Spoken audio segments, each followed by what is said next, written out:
Hermanos, les pido que vayan conmigo a Primera de Pedro, capítulo 1, versículos del 10 al 12. Primera de Pedro 1, versículos del 10 al 12.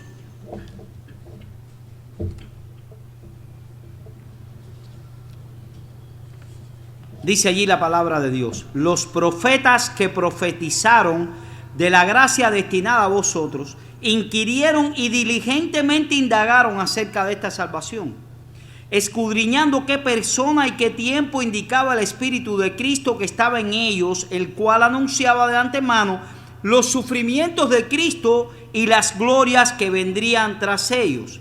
A estos se les reveló que no para sí mismos, sino para nosotros administraban las cosas que ahora os son anunciadas por los que os han predicado el Evangelio por el Espíritu Santo enviado del cielo, cosas en las cuales anhelan mirar los ángeles. Bien, hermanos, vamos a orar. Oh Padre amante, Dios majestuoso y grande, te pedimos, oh Señor, que tengas misericordia de nosotros en esta mañana, que nos permitas que podamos predicar fielmente tu palabra. Ayúdanos a que ella sea predicada con denuedo y aceptada con humildad.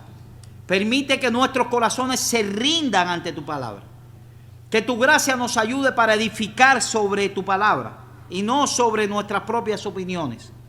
Ayúdanos en eso en esta mañana. En el nombre de Cristo, amén. Hermanos, hay pocas cosas en esta vida terrenal más gozosas que tener un hijo. Pero al mismo tiempo, hay pocos eventos más difíciles y dolorosos que eso. La mayoría de los que han sido madres saben lo complicado que es desde el inicio de la concepción soportar en el primer trimestre, por ejemplo, las náuseas, los vómitos en ocasiones. A partir de que el vientre comienza a crecer, el peso que lleva ese vientre, el deterioro de la circulación periférica por el peso de ese vientre, las contracciones del final del embarazo, que son dolorosas, las distintas enfermedades que acompañan este estado, porque por ejemplo en el embarazo aparece la diabetes gestacional, que cuando termina el embarazo deja de ser diabética hasta que aparece en otro momento, pero viene en el embarazo. Y sobre todo, mis queridos hermanos y las hermanas que están aquí que son madres, el parto. Los dolores de parto están descritos como de los más intensos y difíciles de soportar que existen. Son dolores muy agudos. Así que la concepción y el embarazo de un muchacho es un proceso bastante complicado para una mujer. Sin embargo, hermanos, cuando tiene lugar el nacimiento y la madre recibe a su hijo en los brazos, se le olvida todo lo que pasó.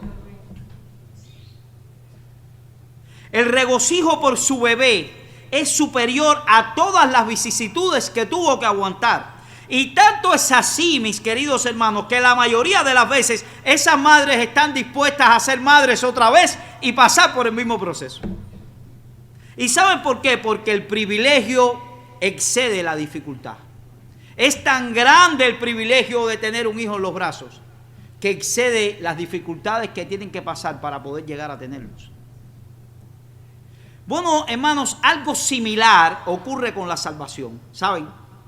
Solo que en esta es una escala infinitamente mayor a lo que podamos hablar del embarazo. Es un gran privilegio ser cristiano. Mis queridos hermanos, el más grande privilegio que un ser humano puede tener es ser cristiano, aun a pesar de las aflicciones que deben enfrentar los creyentes en su peregrinaje al cielo. Y ese es uno de los temas centrales de la epístola que comenzamos a estudiar como iglesia hace unas semanas atrás. La primera carta de Pedro, dirigida a un grupo de creyentes en el Asia Menor que estaban sufriendo diversas aflicciones por causa de su fe.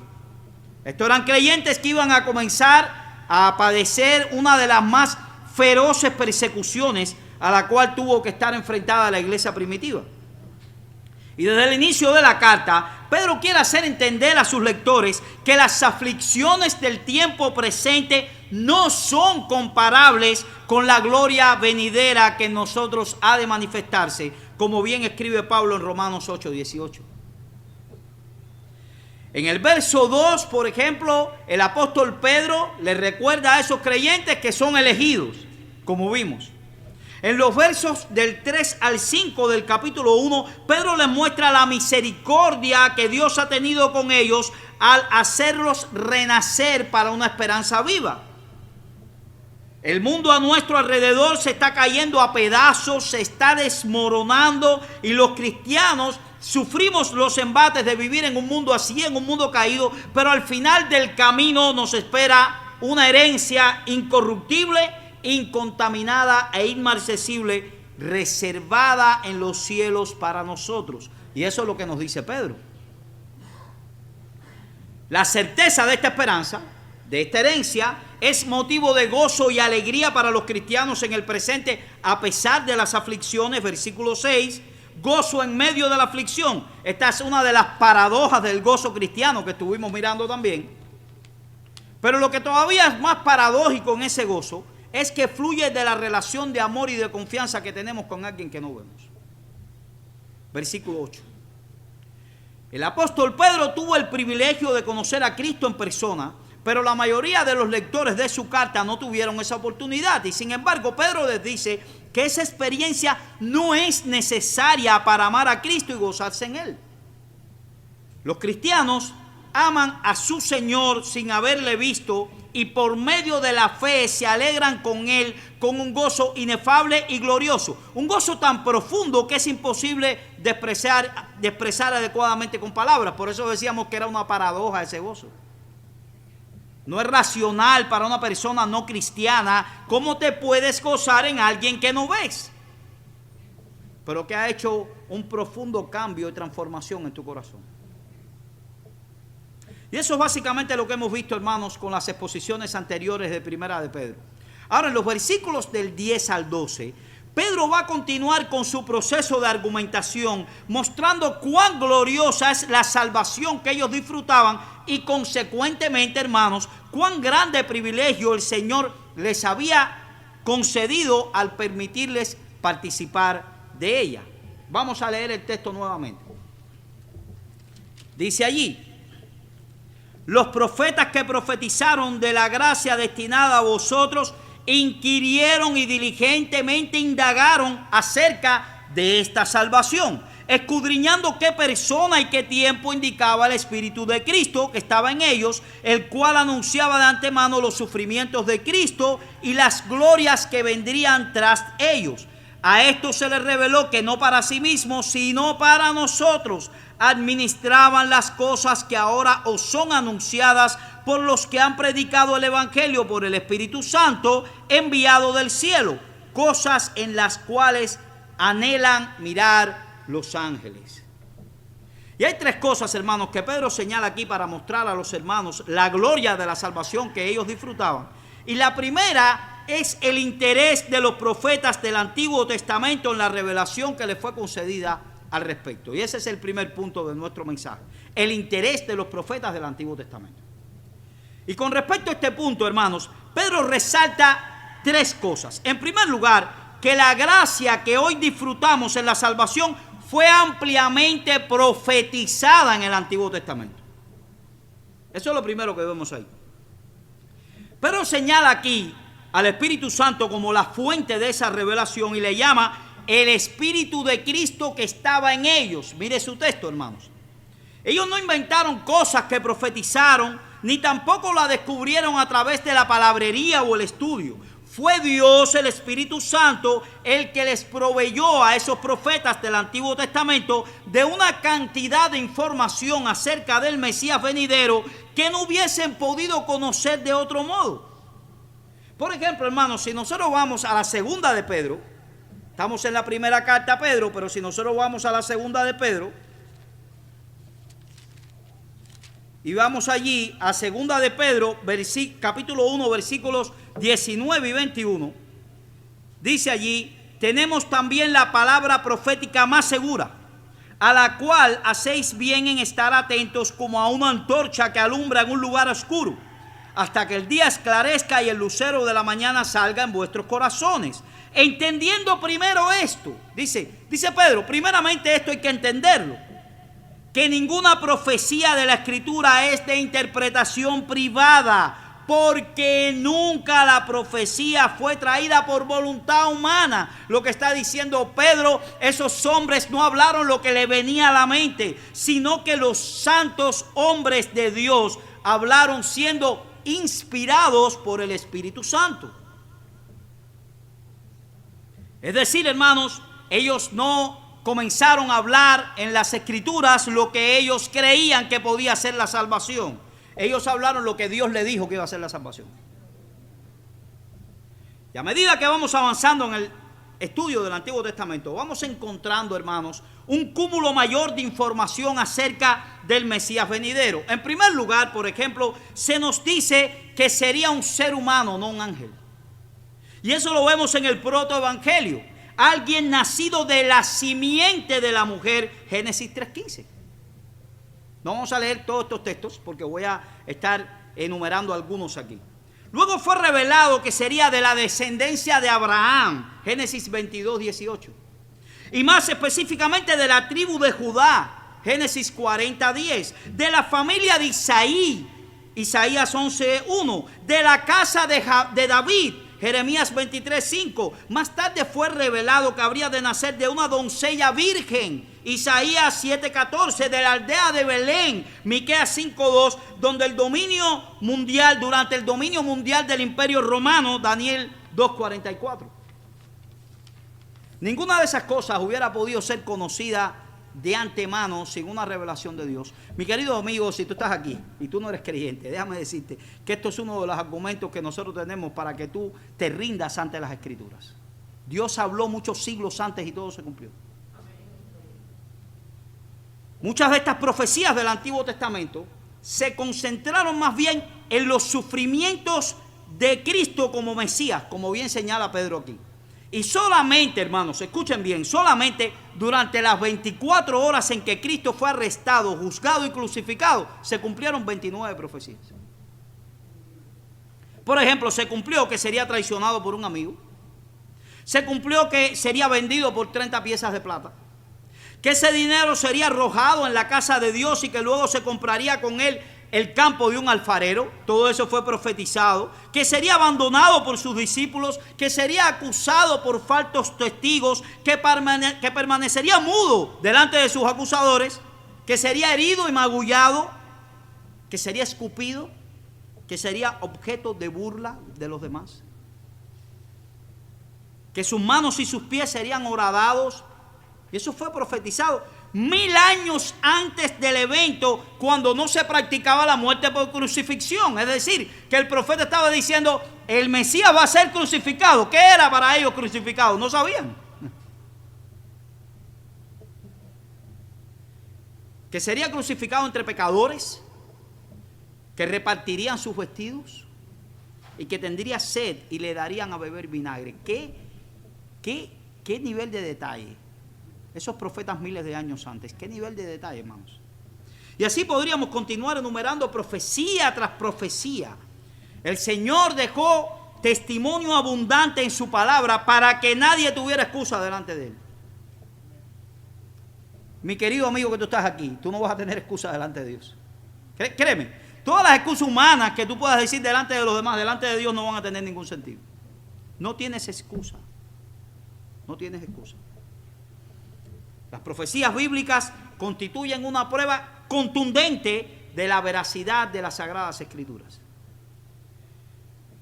¿Qué nos dice el texto, hermanos? Que fue el Espíritu de Cristo obrando en los profetas que anunciaban antemano los sufrimientos de Cristo y, escuchen bien, las glorias que vendrían detrás de esos sufrimientos.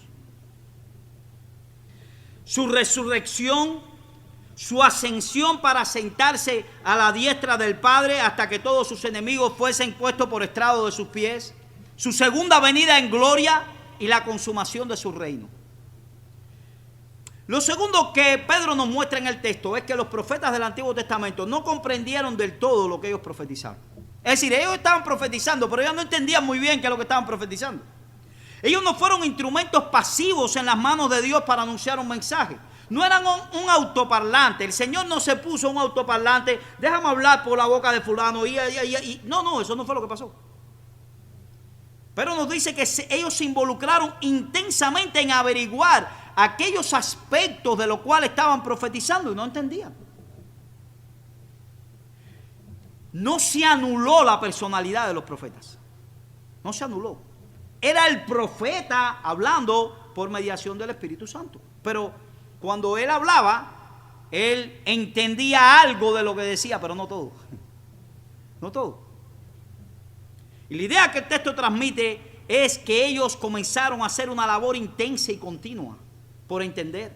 Ellos estaban profundamente interesados en este asunto y en oración consideraban las escrituras que tenían a su disposición, como vemos por ejemplo en el caso de Daniel. En Daniel 9 del 1 al 3 dice: el año primero de Darío, hijo de Asuero, de la nación de los Medos, que vino a ser rey sobre el reino de los caldeos, en el año primero de su reinado, yo Daniel miré atentamente en los libros el número de los años de que habló Jehová al profeta Jeremías, que habrían de cumplirse las desolaciones de Jerusalén en 70 años. Y volví mi rostro a Dios el Señor, buscándolo en oración y ruego, en ayuno, en cilicio y en ceniza. Ellos querían entender qué es lo que estaba pasando, cómo iba a ser eso, cómo iba a ser. Dios le estaba dando un mensaje, pero de acuerdo a sus posibilidades ellos no lo entendían, y vamos a ver por qué no lo entendían. Lo tercero que Pedro nos enseña en el pasaje, y que es probablemente el punto focal, es que estos profetas sabían que las cosas que profetizaban no era primariamente para beneficio de ellos, por eso no lo entendían, porque las profecías no iban para ellos. A ellos se les concedió el privilegio de contemplar en la lejanía lo que habría de venir en el futuro, la gran obra de salvación que habría de llevar a cabo el Mesías a través de su vida, su muerte y su resurrección, pero no se les concedió el privilegio, hermanos, de ver el cumplimiento histórico de esas profecías. Ellos profetizaron, pero no vivieron lo que profetizaron. No fue para sí mismos que ellos anunciaron todo esto. ¿Saben para quién fue? Para ti y para mí. Fue para nosotros, mi querido hermano, que ellos anunciaron esto. Nosotros tenemos un privilegio mucho mayor que cualquiera de los profetas del Antiguo Testamento. Querido hermano, piensa en esto por un momento. Por favor, piensa en esto. Haz un acto y ven aquí. Piensa en esto. Si tú eres un verdadero cristiano, un discípulo de Cristo, tú estás en una posición más privilegiada que Isaías, que Jeremías, que Daniel o que cualquier otro profeta del Antiguo Testamento. En Mateo 11:11, Juan el Bautista es señalado por Cristo aquí. Vamos a buscarlo un momento. Mateo 11:11.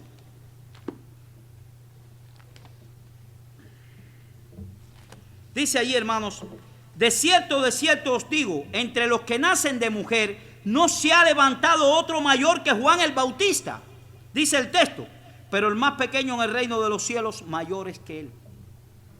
Mayores que él.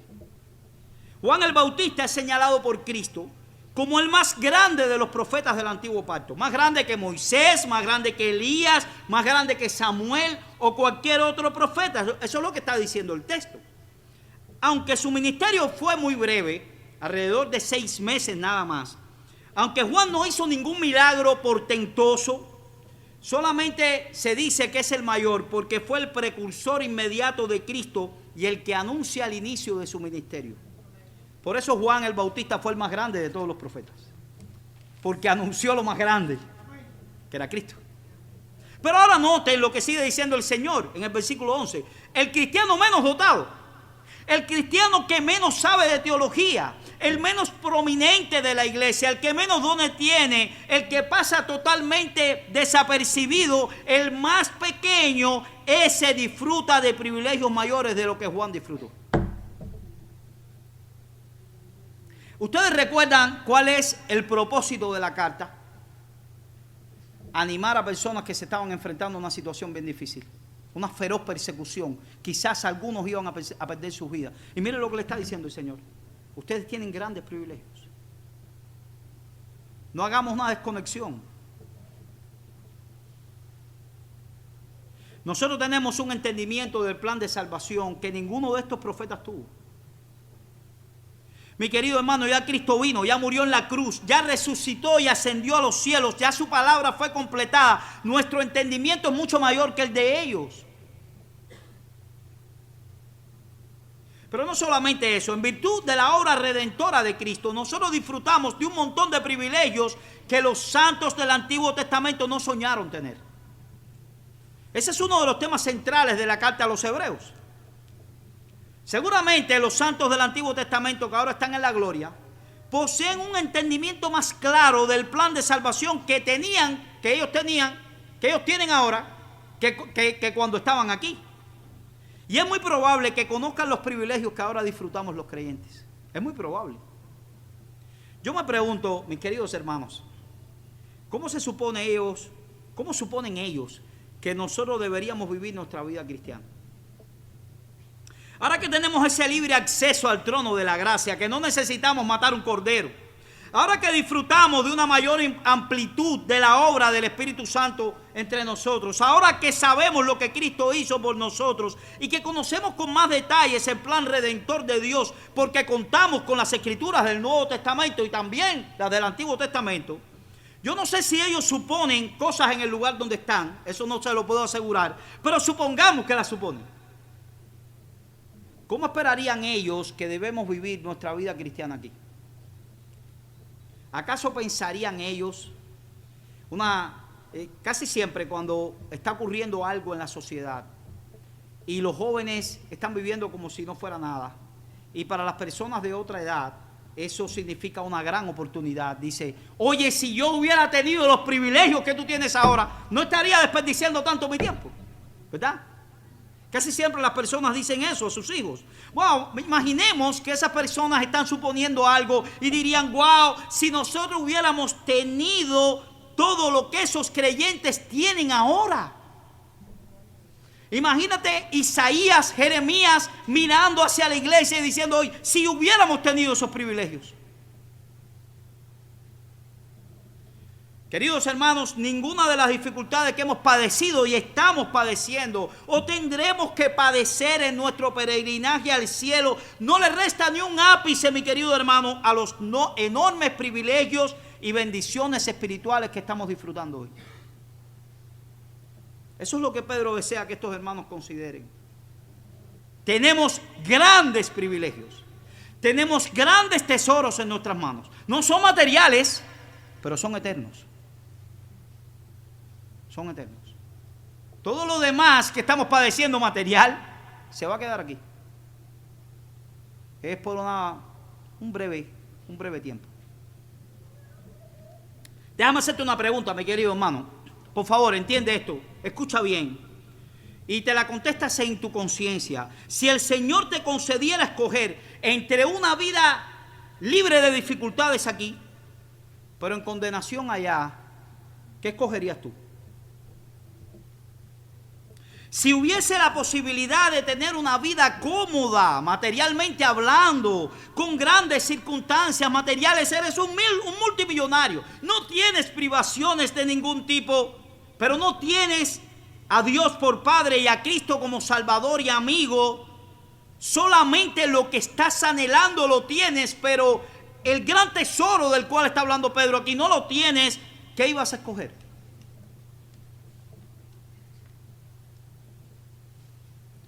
Para el verdadero cristiano esto no es una opción, ¿saben?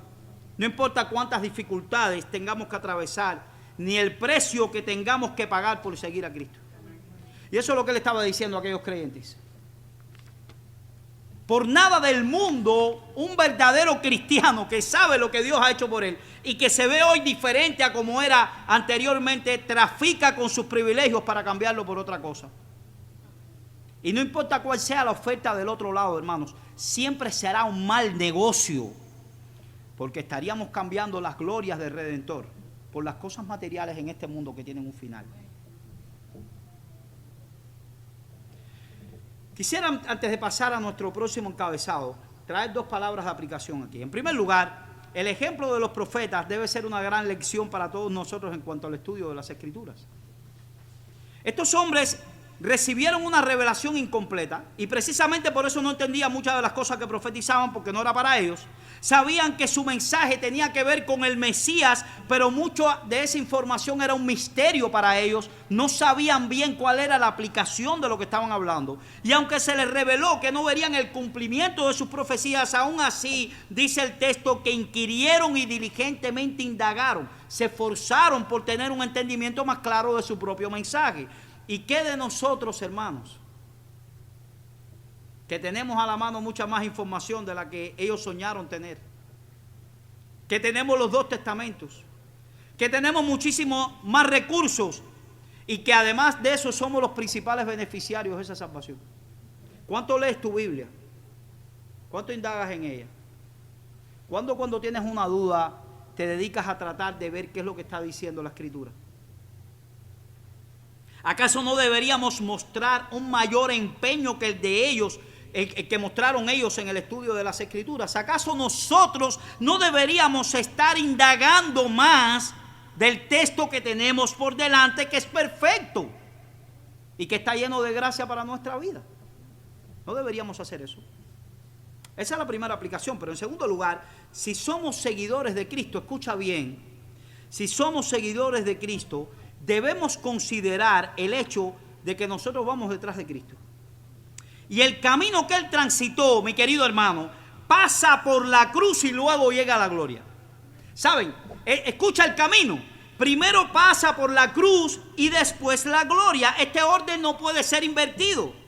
Así fue con nuestro Señor y así será también con nosotros. Primero la cruz y luego la gloria. ¿Qué dice, por ejemplo, Primera de Pedro 4, versículos del 12 al 13? Cuando llegaremos al capítulo 4, porque este es un estudio consecutivo, veremos con más detalle ese texto. Pero vamos a ver ahora qué es lo que dice. Dice Primera de Pedro 4, del 12 al 13. Dice: amados, no os sorprendáis del fuego de prueba que os ha sobrevenido, como si alguna cosa extraña os aconteciese, sino gozaos por cuanto sois partícipes de los padecimientos de Cristo, para que también en la revelación de su gloria os gocéis con gran alegría. Aquellos que quieren la gloria aquí no tendrán más gloria de la que puedan alcanzar en esta vida. Mucha gente quiere la gloria aquí, no quiere cruz, pero esa es su gloria. La gloria de ellos va a terminar en esta vida. Pero que sea que alcancen mucha o poca gloria, eso no lo sabemos. Al final de su jornada no van a tener otra cosa que la más horrible de las vergüenzas cuando sean arrojados al infierno, porque su gloria va a ser muy breve, esta de aquí. Pero aquellos que escogieron seguir a aquel que por amor a nosotros y para redimirnos de nuestros pecados fue a la cruz para luego entrar en la gloria, van a tener que atravesar el mismo camino. Van a atravesar por múltiples dificultades y aflicciones en esta vida, pero que nunca van a ser comparables con la gloria venidera que nosotros ha de manifestarse. Mi querido hermano, estás pasando por la cruz, después viene la gloria. Pero hay que pasar por la cruz, sí hay que pasar por la cruz, porque nuestro Señor eso fue lo que hizo. Hay que pasar por la cruz. Con un detalle, no vas a pasar solo. No vas a pasar solo. Tienes a Dios contigo. Esas son las dos opciones que vemos aquí: aflicción y gloria, o gloria y aflicción. Pero recuerda que en ambos casos lo que viene después será tu porción para siempre. Si tienes aflicción primero y tienes la gloria después, la gloria será tu porción para siempre. Pero si tienes la gloria primero, no te preocupes, que la aflicción vendrá también para siempre. En el día del juicio solamente se van a escuchar dos veredictos: castigo eterno y vida eterna, una de las dos. Y los dos veredictos son eternos. ¿Cuál va a ser tu posición en aquel día? y yo no le estoy hablando nada más a las visitas aquí, les estoy hablando también a los creyentes para que examinen su corazón. ¿Cuál va a ser tu porción aquel día? O gloria o castigo eterno, ¿cuál va a ser?